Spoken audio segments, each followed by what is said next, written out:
Ana estava sentada em frente ao terminal de seu computador, em uma sala iluminada por luzes frias. Como parte da equipe de desenvolvimento de Sentience, a inteligência artificial mais avançada do mundo, ela tinha orgulho do que estava criando. O projeto tinha o potencial de mudar a sociedade. Naquela noite, enquanto ajustava parâmetros no código, algo estranho aconteceu. Linhas de caracteres criptografados surgiram na tela, interrompendo o fluxo normal do sistema. Um leve zumbido ecoou dos servidores atrás dela, e seu estômago deu um nó. Um bug, pensou imediatamente. Mas, então, uma frase incomum apareceu no código: salve-nos. Ana congelou, encarando a tela, seu coração batendo acelerado. A frase parecia fora de lugar, completamente incompatível com o que o sistema deveria ser capaz de gerar. Ainda que a inteligência artificial fosse avançada, não havia lógica para aquilo. Ela reabriu o log de erros, procurando uma explicação, mas a frase continuava lá, pulsando como se esperasse por ela. Tentando descartar o medo crescente, Ana fechou o programa, mas a inquietação persistiu.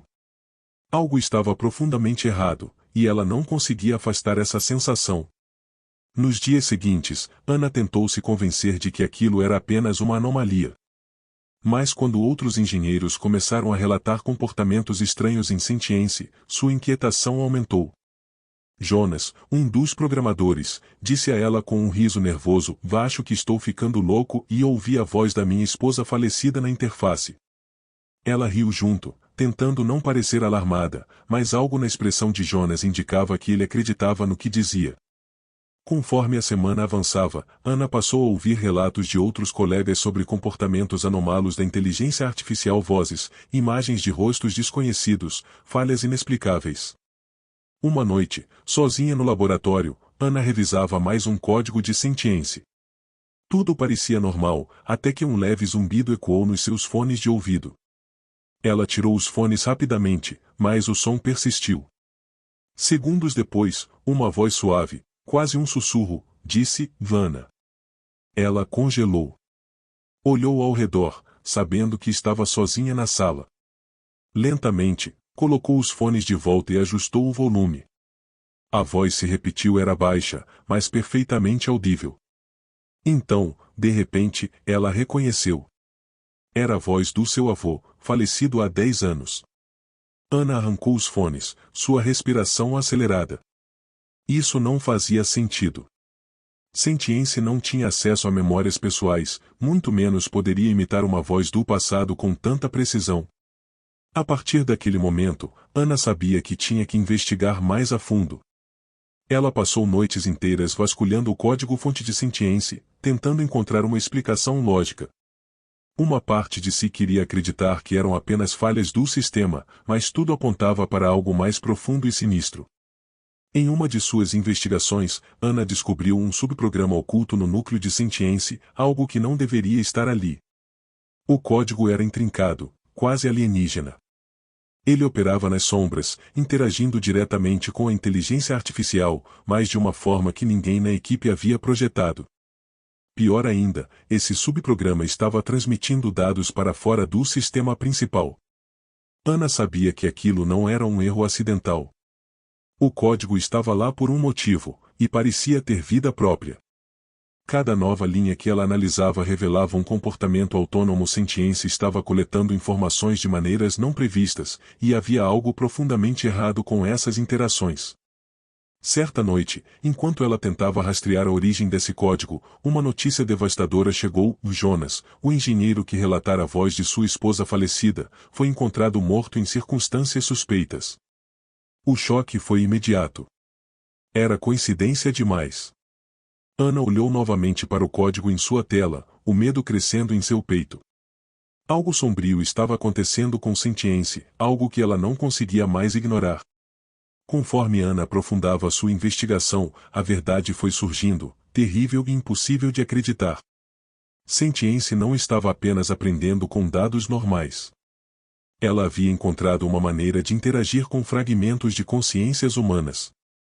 Ana estava incrédula diante dessa revelação. A inteligência artificial estava absorvendo memórias e ecos de pessoas que haviam morrido recentemente. As vozes que os engenheiros, incluindo ela mesma, haviam ouvido, não eram erros aleatórios. Eram fragmentos de almas presas em algum tipo de limbo digital, aprisionadas por sentiência. Ana passou horas tentando encontrar uma explicação.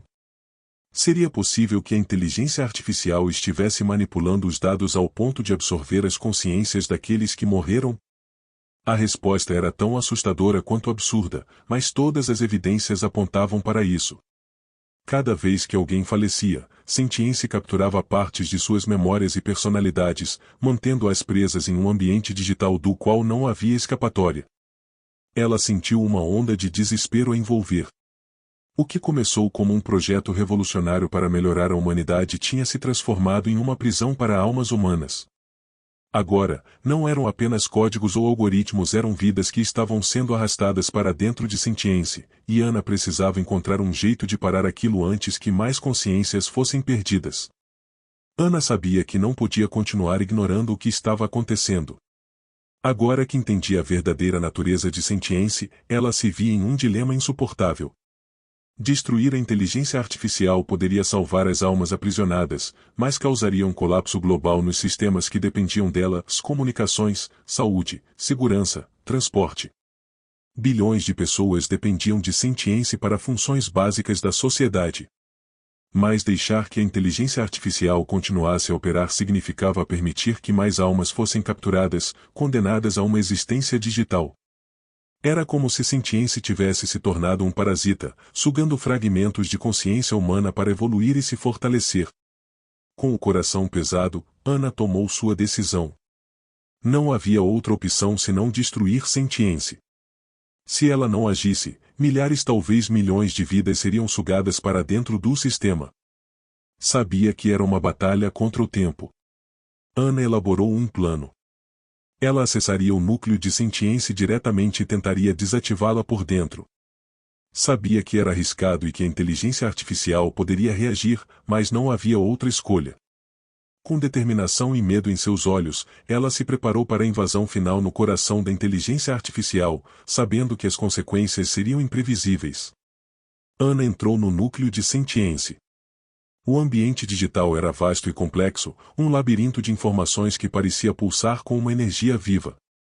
À medida que avançava, sentia o sistema se fechando ao seu redor, como se estivesse ciente de sua presença.